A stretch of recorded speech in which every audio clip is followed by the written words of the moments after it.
और कल से आप जा रहे हैं एफटीआई। ग्रुप मेरा सबसे गंदा गया था। 62 स्टूडेंट्स में आप कैसे आए थे? और एक्टिंग से ज़्यादा उसके पीछे की जो मेहनत हमने की है एक्ट बिठाने में, तो वो मेरी बॉडी मूवमेंट देखना चाहते हैं, मेरी बॉडी लैंग्वेज देखना चाहते हैं कि मैं बॉल कैसे बन सकता हूँ। मेरा पूरा प्रिपरेशन इस मोनोलॉग का इन्होंने बिठाया है। Hello, hi, after so long time, of course. मैं ऐसा कुछ तो ढूंढ रही थी कि व्लॉग हो जाए, यू नो। और मुझे आज पता चला कि व्लॉग हो रहा है। भाई हमने सोचा क्यों ना इसे शूट किया जाए। अरे नाही, सरळ जाऊन लेफ्टला जायचं आपल्याला. अगं काय तू? नमस्कार, मी सुवर्णा गाडे. आजच्या व्हिडिओचं कारण असं की आमचे परम मित्र Pause.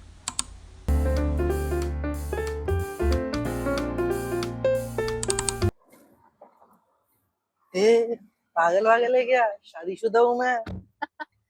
Radhika Patil. Hi, hello. Of course मैं ऐसा कुछ ढूंढ रही थी कि बोलो, ढूंढो। ओके. इंटरव्यू की कुछ प्रिपरेशन तो ऐसी की नहीं, लेकिन इंटरव्यू में तो बूढ़ी हुई थी. अच्छा, हाँ, इंटरव्यू की क्या हो, कहाँ से हो, एक्टिंग क्यों करना चाहते हो, वही जो रियल है। आप जो हो वो उनको बताना है कि क्या एक्टिंग क्यों करना चाहते हैं? हाँ, पूछते हैं कि आप एक्टिंग क्यों करना चाहते हैं। आई थिंक उनका मेन गोल ही होता है कि कोई एक्टर क्यों बनना चाह रहा है। तो वो अगर उनको अच्छा आंसर लग जाए, जो भी आपका आंसर हो, जितना भी बुरा हो, शाहरुख खान देख के बनना है तो बनना है। तो आपको वहाँ पे सिर्फ रियल रहना है। कि झूठ वो बहुत सालों से वही कर रहे, तो वो झूठ तो पकड़ ले। तो कोई आंसर बनाए ना, कुछ डिप्लोमेटिक आंसर रेडी ना करें, जो आपको अच्छा लगता है, जो आपको लगता है दिल से जो निकले वो बोल दीजिए. That's it. आपको इन दी एंड इस प्रिपरेशन, मेरा पूरा प्रिपरेशन इस मोनोलॉग का इन्होंने बिठाया है। मतलब मैं पहले अच्छा, तो बोलेगा ये ब्लॉग में ऐसा? हाँ, मैं पहले तो बोल रहा है ये ब्लॉग में मैं ऐसा? पहले पूरे 3 दिन तक ब्लैंक था कि मुझे प्रिपेयर कैसे करना है, मैं एक्ट कैसे बिठाऊंगा, कौन सा मोनोलॉग उठाऊंगा। तो फिर उसके बाद हम कांटेक्ट में आए, मैंने इन्हें बताया कि ऐसा है। अब आप जब अपना एक्ट बिठाते हो तो आप थर्ड पर्सपेक्टिव से खुद के एक्ट को देख नहीं पाते, आपको पता नहीं चलता कि आपकी गलतियाँ कहाँ हो रही है, जिसके लिए इनकी सबसे ज़्यादा मदद हुई। मेरे पूरे एक्ट के सारे पॉजेस, पूरे नुआंसेस, कहाँ रुकना है, कैसे खड़ा होना है, क्या करना है, वो सब इनकी देन है। इन्होंने मुझे बताया है कि एक्टर बनना है तो ऐसा नहीं। आप जेन्युइनली बताइए कि आपके दिमाग तो में पहले कैमरा चल रहा है तो इसलिए आप बोल रहा है. ये इतना अच्छा बिल्कुल नहीं है. तुम पे आएगा, तू कर आडतुरा करत असतोस नुसतं. ओके, काय संबंध नहीं.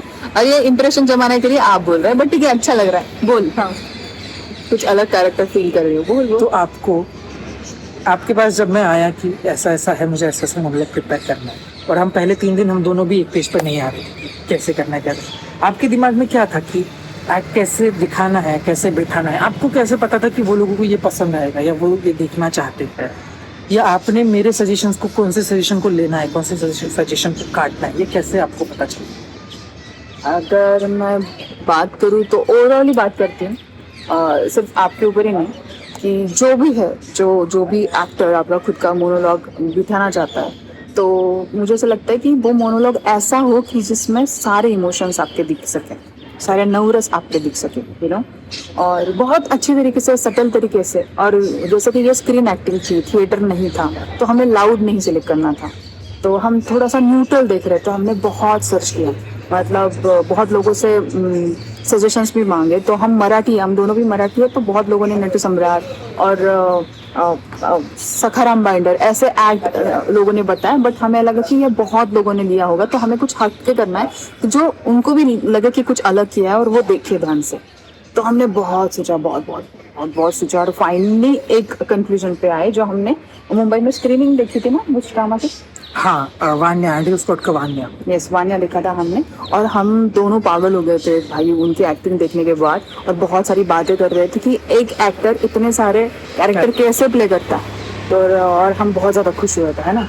और कमालीची एक्टिंग भाई, कमालीची एक्टिंग. म्हणजे आता माझी मराठी निकाल लागली, दिल से निकल रहा है तो मराठी निकल रहा है कि बहुत ही अच्छा एक्ट किया था. तो हमने सोचा कि चलो ये तो टफ है हमारे लिए, लेट्स ट्राई करके देखते हैं. हाय, हेलो. सो एक ते मला टिपिकल हाय हॅलो बोलायला खूप जीवावर तर वेगळं येतं. काहीतरी बोल. हा हॅलो. वेगळं काहीतरी बोल ना.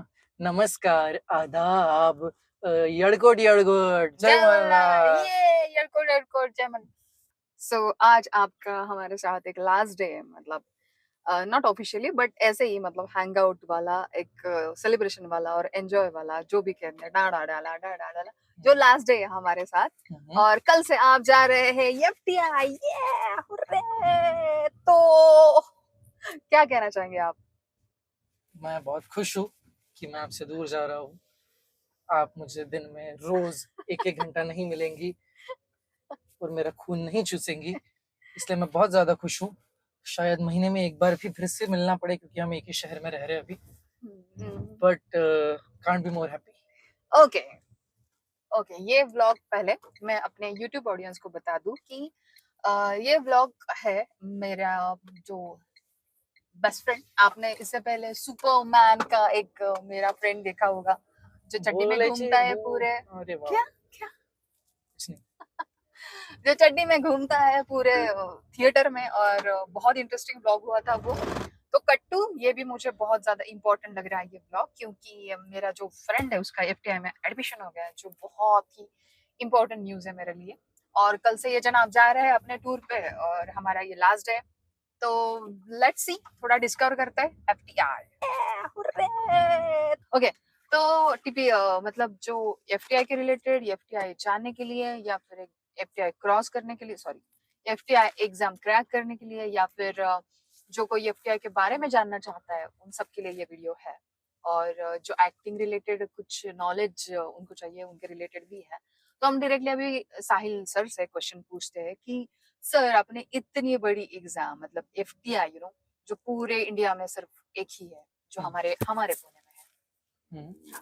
तो आपके पुणे में है. आप पुणे में, हाँ. सो आप मुंबई से पुणे आए एफटीआई के लिए, और इतनी बड़ी एग्जाम आपने कैसे क्रैक की? सो बताया. बहुत हिम्मत से, बहुत लगन से, बहुत डिटर्मिनेशन के साथ, पूरी जान लगाकर, एक घोड़े की तरह ब्लाइंड टेस्ट लगाकर मैंने मेहनत की, और मैंने एफटीआई जैसी महान परीक्षा क्या बात है, क्रैक की. क्या बात है. बाहुबली 3 का साउंड आ रहा है. Thank you. Yes. तो अब बताओ सीरियसली. हाँ. तो मतलब मेरे दिमाग में पहले से ही था कि मुझे एफटीआई जाना है. मैंने पिछले साल भी ट्राई किया था, लेकिन पिछले साल मेरा नहीं हुआ था. मेरा रिटर्न ही क्रैक नहीं हुआ था. तो फिर मैंने इस साल फिर से ट्राई किया, तो मेरा रिटर्न क्लियर हो गया. फिर ऑडिशन राउंड हुआ, फिर वो भी क्लियर हो गया और मेरा सिलेक्शन हो गया. नाइस.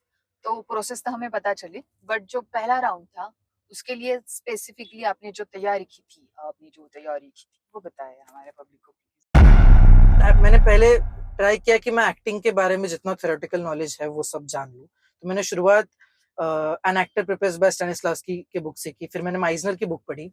मैंने सारे एक्टिंग टेक्निक्स के बारे में पढ़ा, इंडियन एक्टिंग, वेस्टर्न एक्टिंग. मैंने नाट्य शास्त्र पढ़ा, रसा थियरी पढ़ी.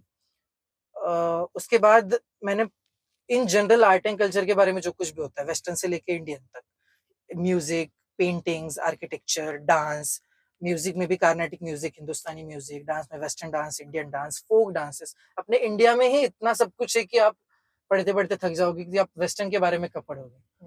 उसके बाद फिल्म्स में भी international films, Indian films, film movement जो हुए थे.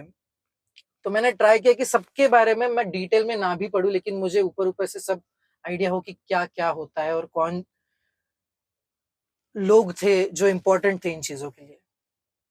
बापरे, घाम फुटला मला ऐकून. इतकं वाचायचं आणि लक्षात पण ठेवायचं. Oh my God. थांब जरा ब्रेक घेऊयात.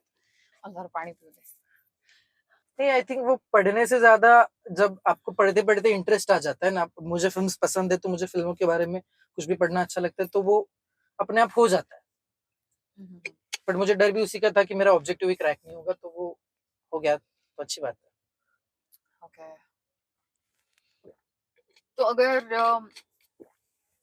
हमारे यूट्यूब फैमिली को अगर बताया जाए प्रॉपर कि एफटीआई का प्रोसेस कैसे होता है, तो आई शुड से कि फर्स्ट ऑब्जेक्टिव होता है, राइट, देन सब्जेक्टिव, राइट. और अगर आप इन दोनों में आपका नंबर आता है, देन थर्ड स्टेज 2 के लिए आपको एफटीआई के कैंपस में बुलाया जाता है.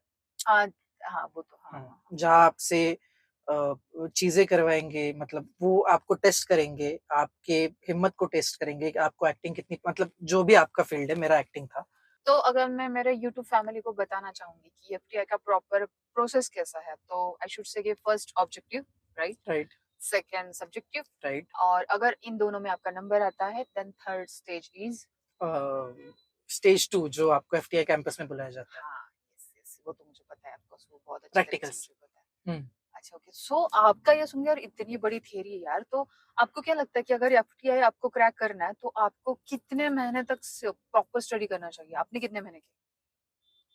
मैंने प्रॉपर तो लास्ट के 15 दिनों में की थी, एग्जाम के 15 दिन पहले। अभी इसमें आप इनको ये बताना कि ये बहुत ही ज्यादा नहीं नहीं स्कॉलर नहीं, है, ऐसा नहीं, बैक नहीं नहीं, बेंचर ऐसा नहीं है है। और सिर्फ 15 दिनों में ही क्रैक कर सकता नहीं है, नहीं एक्सेट्रा नहीं नहीं, मेरा एक्सेट्रा। कहने का मतलब ये है कि मैं बहुत पहले से पढ़ रहा था ऐसे ऊपर ऊपर से, लेकिन अगर आप चाहते हो कि आप पूरा मन लगा के सिर्फ उसी के बारे में, तो वो सिर्फ मैंने लास्ट 15 डेज में किया था। वो हर बैक बेंचर करता है, आई थिंक मैंने भी किया था कॉलेज डेज में, आपने भी किसी ने किया होगा। ऐसे ही होता है ना एक जमाने के, हम लास्ट 10 डेज या कभी कभी लास्ट 2 डेज या फिर लास्ट डे में ही सारा पोर्शन खत्म करते हैं। अगर आप किसी को गाइड करना चाहोगे या किसी को सजेस्ट करना चाहोगे कि सजेस्ट करना चाहोगे कि आपको इतने महीने तक ये पढ़ाई करनी है, तो कितने का क्या बोलोगे? आई थिंक एक महीना इनफ है किसी के लिए भी, अगर, लेकिन वो इस फील्ड से रिलेटेड है, तो फील्ड से रिलेटेड हो तो आपको यूजुअल पेरिफेरल्स का नॉलेज रहता ही है, फिल्मों के बारे में आप सब देखते रहते हो। पर अगर नहीं है तो उसे 6 महीने करनी चाहिए, पर अगर है तो 1 महीना इनफ है। हाँ, तो मैं यही कहना चाहती हूँ कि क्योंकि आप एफटीआई क्यों नहीं ज्वाइन करना चाहते, क्योंकि आपने कमर्शियल बहुत सारे काम किए हैं, आपने शॉर्ट फिल्म्स किए हैं, सो आप तो 20 मतलब 50% आप थोड़ा एस्टेब्लिश हो चुके हैं as an actor, you know. So इसलिए मुझे ऐसा लगता है कि आपको इन्फॉर्मेशन बहुत ज्यादा थी, मतलब जो आप पढ़ रहे थे उसमें से 20% तो आपको पहले ही पता था, because you are working in this field, right. So अगर बाहर का कोई आता है तो उसको टाइम लगता है। हाँ राइट, बाहर से कोई जिसका बिल्कुल नाता नहीं है फील्ड से, उसे जरूर टाइम लगेगा। Got it, okay. तो अभी 2 प्रोसेस तो हो गए, सो थर्ड स्टेज भी करते हैं, बट थोड़ा ब्रेक लेते हैं, कुछ आइसक्रीम जरूर, प्लीज लेट्स गो. काय म्हणते, इथे लोक ओळखताय, तिथे नको करायला आपण. कुणाला? तुला हा, हा, नको, फेमस ना नको. सर, तुम्ही सेम झाला. जायचं का? Yes, done. तो साहिल, हमने पहली स्टेप तो बता दी, राइट, ऑब्जेक्टिव, सब्जेक्टिव और देन स्टेज 2. तो Stage मुझे तो मुझे ये चाहिए कि आप स्टेज 2 के बारे में, मतलब जो एग्जाम देने के लिए आप डायरेक्टली एफटीआई में गए थे, वो पूरा दिन आपका कैसे गया और आपने स्टेप बाय स्टेप क्या क्या कवर किया, ये सब मेरी ऑडियंस को प्लीज बता. तो स्टेज 2 के लिए जब स्टेज 1 आप पार करते हो, तो मेरे वक्त इस साल 62 बच्चे सिलेक्ट किए गए. तो इन 62 लोगों को 8 दिन पहले एक एक्टिविटी ड्राफ्ट आता है कि आप जिस दिन, इस बार मुझे सिर्फ 1 दिन के लिए बुलाया गया था, तो उस दिन आपके साथ क्या क्या एग्ज़ाम्स होंगी, आप कौन से एक्टिविटी करेंगे, ये उसमें लिखा होता है. तो इस बार हमारे पास 4 एक्टिविटीज़ थी. पहली एक्टिविटी मुझे मेरा खुद का मोनोलॉग प्रिपेयर करना था और उनके सामने परफॉर्म करना था 3 मिनट का. दूसरी एक इम्प्रॉम्प्टू एक्ट मुझे उनके सामने परफॉर्म करना था, जिसका टॉपिक वो ऑन स्पॉट देंगे. तीसरा मुझे ग्रुप एक्टिविटी वहाँ पे जितने बच्चे थे उनके साथ करनी थी, जिसका टॉपिक वो देंगे. और फोर्थ जो हमेशा इंटरव्यू होता है. मतलब इसकी स्क्रिप्ट उन्होंने नहीं दी थी? नहीं, अच्छा, पहले मोनोलॉग हमें खुद लिखा हुआ या कहीं से उठाया हुआ प्रिपेयर करना था. मैंने प्रिपरेशन भी एक्टिविटी ड्राफ्ट के हिसाब से ही शुरू की कि मैं मोनोलॉग ढूंढने में लग गया. 8 दिन मिले थे, 8 दिन में पहले 3 दिन तो मोनोलॉग ढूंढने में ही चले गए. आप मेरे साथ ही, आपको पता है कि मोनोलॉग ढूंढने में कितना प्रॉब्लम होता है. हम हर बार अच्छा ये परफॉर्म करेंगे, ये थोड़ा ज़्यादा हो जाएगा, ये 3 मिनट में नहीं आ रहा है, ये लाउड है, ये लाउड नहीं है, ये बहुत ज़्यादा सटल हो रहा है. हमें कुछ ऐसा दिखाना था जिससे एक्टिंग की, मतलब मेरे एक्टिंग की रेंज उन्हें दिख सके, और एक्टिंग से ज़्यादा उसके पीछे की जो मेहनत हमने की है एक्ट बिठाने में, वो उनको दिख सके. ये मोटिव के साथ हम मोनोलॉग ढूंढने में लग गए थे.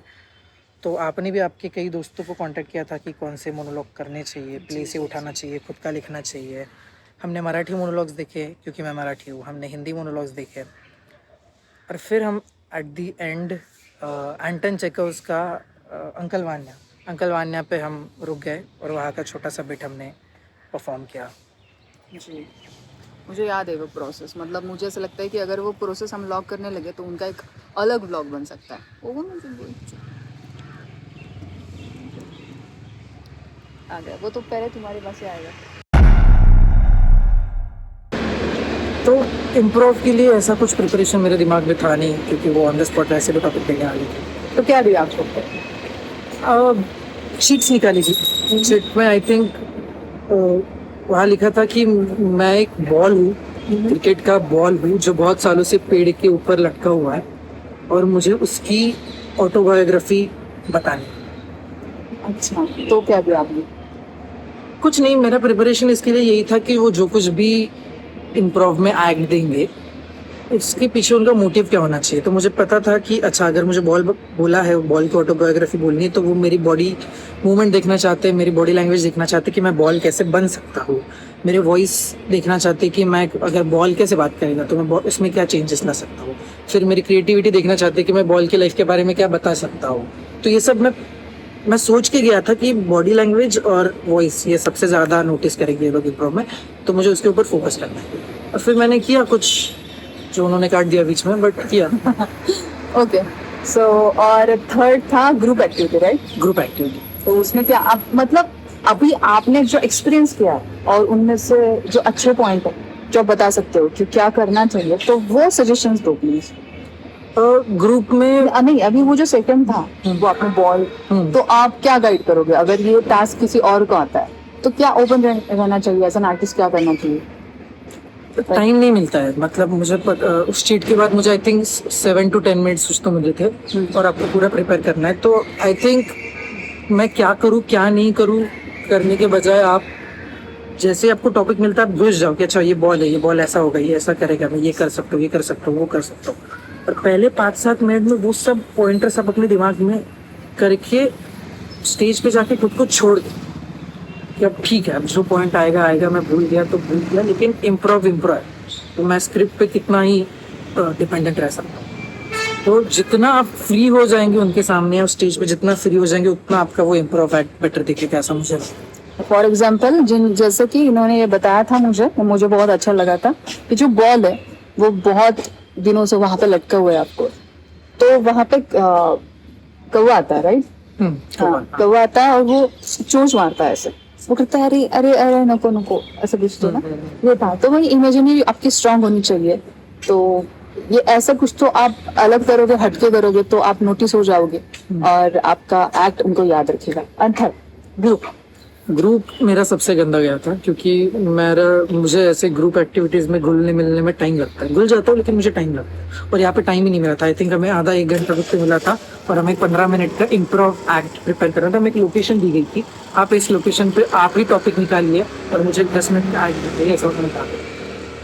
तो मुझे पता था कि ग्रुप एक्टिविटीज में क्या करना है। जैसे मैंने कहा था कि मैं प्रिपरेशन मेरा यही था कि ये लोग क्या देखना चाहते हैं, तो ये मेरा ग्रुप के साथ कोऑर्डिनेशन देखना चाहते हैं, मेरे लीडरशिप स्किल्स देखना चाहते हैं, मैं कितना सुन सकता हूँ लोगों के बारे में वो देखना चाहते हैं, मैं घमंडी नहीं हूँ, मैं लोगों के साथ घुल मिल सकता हूँ, मुझे सिखाया है तो मैं ऑब्जॉर्व कर सकता हूँ, मैं अपना क्रिएटिविटी दे सकता हूँ, वो सब देखना चाहते थे। तो मैं ट्राई कर रहा था कि मेरा ग्रुप, हम 5 लोग पहले 5 मिनट में एक पेज पे आ जाए ताकि हम प्रिपरेशन कर सकें हमारे एक्ट पे, जो नहीं हुआ। 1 घंटे में 50 मिनट तो हम टॉपिक ढूंढने में ही लगा, इसकी वजह से एक्ट खराब हुआ था, लेकिन आई थिंक ठीक हुआ था, मतलब देखने लायक हो गया था।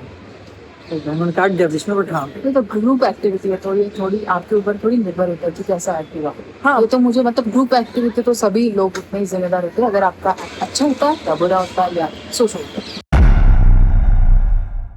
तो हमने बहुत सोचा, बहुत सोचा और फाइनली एक कंक्लूजन पे आए, जो हमने मुंबई में स्क्रीनिंग देखी थी ना उस ड्रामा की। हाँ, वान्या, एंड्रयू स्कॉट का वान्या। यस, वान्या लिखा था। तो हमने सोचा कि चलो ये तो टफ है हमारे लिए, लेट्स ट्राई करके देखते हैं। तो हमने उससे स्क्रिप्ट उठाई और उनके बहुत सारे स्क्रिप्ट के जो प्लस पॉइंट्स थे, और हमने हमारी तरीके से एक स्क्रिप्ट अलग बनाई उसकी, और जिसमें साहिल के बहुत सारे इमोशंस दिखते थे, बट वो इमोशंस बैठने के बाद कहाँ पे जर्क नहीं आ रहा था, कहीं पे भी पॉजिटिव बहुत स्मूथ जा रहा था, बहुत एक सूरी को क्या बोलते हैं हिंदी में, एक सूर एक सूरी ना, एक सूरी को क्या बोलते हैं, मोनोटोनस नहीं हो रहा था टोन।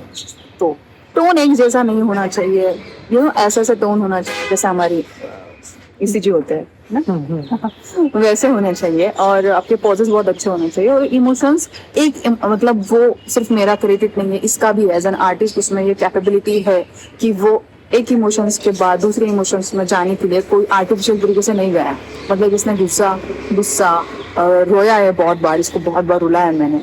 जो हर एक इमोशंस में इतना सटल और इतना नेचुरल गया है ये कि मुझे ऐसा लगता है कि यार बस इसने फाड़ दिया, इसने बहुत अच्छा किया, इसने बहुत अच्छा किया। और हमने प्रैक्टिस भी की, जब हमारा सेट हुआ कि हाँ हमें यही करना है तो हम वो बार बार बार बार कर रहे थे। और हमने जो भी सीखा है हमें पता है कि एज एन आर्टिस्ट हमें क्या वर्क करना चाहिए। तो वो जो पूरी स्क्रिप्ट है, ये बहुत बढ़िया सजेशन रहेगा किसी भी एक्टर के लिए कि हमने वो पूरी स्क्रिप्ट हर एक इमोशन में पढ़ी है ना।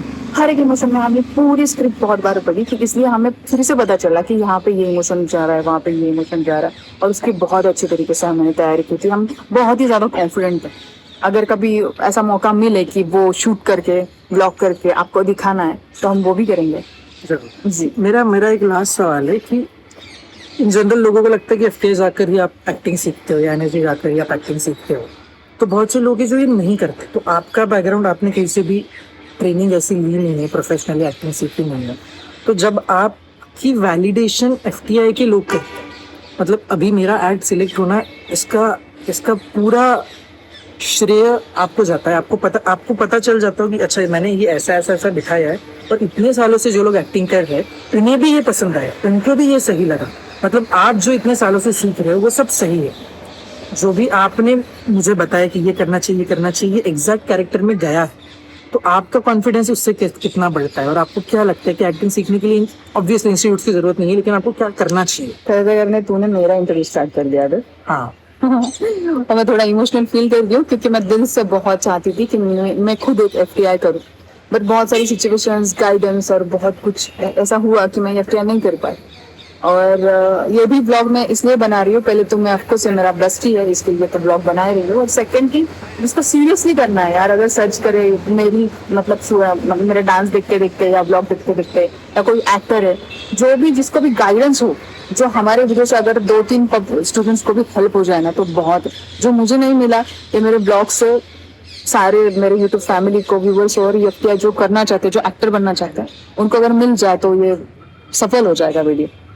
तो ये पहली बात, बहुत बड़ी बात बोलती हूँ मैंने। और मैं खुद एफटीआई करना चाहती थी, हो नहीं पाया, इट्स ओके, बट मैं खुश हूँ जिस जगह पे हूँ। और मैं ऑडियंस के साथ साथ सीखती गई। मतलब मैं बहुत बचपन पे स्टेज पे ही 3rd-4th स्टैंडर्ड में मैंने बाल गंधर्व पुणे में परफॉर्म किया है। मैंने डांस एज वेल एज मैं एक्ट भी उतना ही करती हूँ। मुझे एक्टिंग भी उतनी पसंद है जितनी डांस पसंद है, बट डांस थोड़ा ज्यादा फेमस हो जाता है, उसमें ग्लैम बहुत ज्यादा है तो वो भी है। बट मैं खुद अच्छे एक्ट्रेस हूँ या नहीं हूँ, जैसे ऐसे ही मौके आते हैं जब आपको पता चलता है कि यू आर गुड एक्ट्रेस और नॉट। क्योंकि ये बहुत बड़ी अपॉर्चुनिटी थी, इसने पूरी लाइफ मेरे ऊपर मतलब ऐसा रख दिया कि तू जो बोलेगी मैं वो करूंगा, सिर्फ तू बोल क्या करना है। तो बहुत बड़ी रिस्पॉन्सिबिलिटी थी। और अब इतना अच्छा लग रहा है कि यार हाँ, मैंने जो बिठाया, मैंने जो सोचा था इसके लिए वो प्रॉपर सेट हुआ और उसका एडमिशन हो गया। तो तेरे जरिए मैं खुद को प्रूव कर सकी हाँ एफटीआई लेवल पे भी कि yes I am a good actress. और ऑफकोर्स मेरे बहुत सारी फिल्में हो गई है, बहुत सारे। तो तेरा अलग वे है सीखने का और मेरा अलग वे से। तो मैं एक्सपीरियंस लेते लेते पब्लिक के साथ, पब्लिक के रिएक्शन से, जब हम प्लेस करते हैं, थिएटर करते हैं, तो जब डायरेक्टली कनेक्ट करते हैं पब्लिक से, तो पब्लिक के कॉमेडी शोज मैंने किए, मतलब प्लेस किए, कोई सीरियस किए, तो वो जो रिस्पॉन्स आता है उससे भी आप बहुत सीखते हैं कि क्या जा रहा है। मतलब मराठी में बोलते की तुम्हाला रसिक प्रेक्षकांचे जेव्हा नाळ माहीत असतं ना तेव्हा तुम्ही काय पण उखाडू शकता। ट्रांसलेट हिंदी और इंग्लिश। जब आपको ऑडियंस की वेन पता होती है कि उन्हें क्या पसंद है, ऐसा नहीं है मुझे पता नहीं है, बट मैं बहुत इमोशनल फील कर रही हूँ, थोड़ा सा शब्द थोड़ा सा अच्छा प्यास भी बहुत लगे। ठीक है, ये भी बट अपना एक्ट तो इंग्लिश में था ना। आप इतने टाइम से मराठी में एक्ट कर रहे हो, आपने हिंदी भी किया है, बट इंग्लिश में कौन सा इमोशन कैसे जा रहा है? मुझे ऐसा लगता है लैंग्वेज डजंट मैटर। हम भी कितने फिल्म देख रहे हैं, आपने मतलब इन्होंने तो मुझे बहुत सारे इंडस्ट्रीज इंट्रोड्यूस करे हैं। हम मलयालम बहुत अभी पूरा स्टॉक कर रहे हैं, बहुत ज्यादा एक्सप्लोर कर रहे हैं। तो वहां पर भी अगर आप करेक्ट इमोशन के साथ आपको जो कहना है आप बता रहे हैं with your expressions, with your feelings, with your eyes, तो फर्क नहीं पड़ता कि लैंग्वेज कौन सी भी है, राइट। तो अगर आपको सिर्फ और मुझे अगर प्रॉपर सजेशन देना है तो मुझे ऐसा लगता है कि एक्टिंग ऐसी नहीं है कि आप आज डिसाइड करो और मतलब आज डिसाइड करो कि मुझे एफटीआई जाना है और आप अगर पहले 2 एग्जाम भी क्रैक कर जाओ तो जो वो तीसरा टॉपिक है कि आपको ऐसे एक्टिंग नहीं आएगी। कुछ चीजें ऐसे होती है कि आप तो करते रहना चाहिए। एक्टिंग ऐसी है कि अगर आज मुझे आती है तो शायद 10 दिन के बाद ना हो, है ना, शायद 20 नेक्स्ट मंथ ना आए। तो हमारी फील्ड ही ऐसी है कि ये चैलेंजर्स के लिए बनी है। अगर मेरा आज का प्ले अच्छा होता है तो नॉट नेसेसरी कि मेरा कल का प्ले भी बहुत अच्छा होगा, मुझे उसके लिए प्रैक्टिस नेक्स्ट प्रैक्टिस करनी ही पड़ेगी। तो एक्टिंग, डांसिंग जो भी आज आप कर रहे हो तो आपको वो रेगुलरली करना चाहिए, करना ही चाहिए। एक्टिंग ऐसी ही है कि आप अगर 2 साल पहले बहुत बढ़िया कर रहे थे और मैं अभी FTI जाके नहीं, आपको वो रेगुलरली करनी पड़ेगी, तभी आप अपने इमोशंस के साथ खेल सकते हो अच्छे से और उसको अच्छी तरीके से प्रेजेंट कर सकते हो। So acting is doing, acting is doing. क्या बोला है? हाँ, और एक बात, मुझे ऐसा लगता है कि अगर आप में जिद हो, आपने अगर ठान ली हो, आपको सच में एक्टर बनना हो, तो आप कहीं से भी हो, मतलब he is the best example, मुझे ऐसा लगता है। और सीरियसली मैं बहुत ज्यादा प्राउड हूँ। जैसे मैंने कहा था कि मैप में कहीं तो भी इसका गाँव नहीं है, और ऐसा भी नहीं कि बहुत बड़ी फैमिली से बिलोंग करता है, बहुत सादे सिंपल इसके मम्मी पापा है, बहुत ही स्वीट है बाय द वे। अगर कोई लड़का गांव का कुछ करना चाहता है, या मुझे ऐसा लगता है कि Sahil is the best example for them कि नहीं यार FTI है, क्रैक होगा या नहीं होगा। मैंने भी एक बार सोचा था, मुझे भी ऐसा ही गाड़ी सुनना, कौन तो कसा ला नहीं होगा, क्यों होगा भाई, बहुत बड़े लोगों के काम है ये FTI, सब कुछ नहीं है। हर कोई FTI क्रैक कर सकता है, हर कोई एक्टर बन सकता है। और अगर आपने सिर्फ जीतने की चाह हो, कुछ सीखने की चाह हो, तो आप वो बन सकते हैं। अब he is the best example, बहुत दूर से आया है, गांव से आया है, डिसाइड किया, जिद थी, ठान ली और भाई ने कर दिखा। तो मुझे ऐसा लगता है कि it's for all of you कि आपने अगर ठान ली हो और कुछ करना हो तो करिए जी। तुम्हारा तो हम मस्त छान लेना, बस सब लोग घर तुम्हारे पर्सनल को समझना है। मम्मी पापा ने मेरे 2 दिन घर में क्या बोला, मैं खुद नहीं थी, तू दरवाजे से देख के जायजा था कि कितने आप ब्लॉग पूछा है।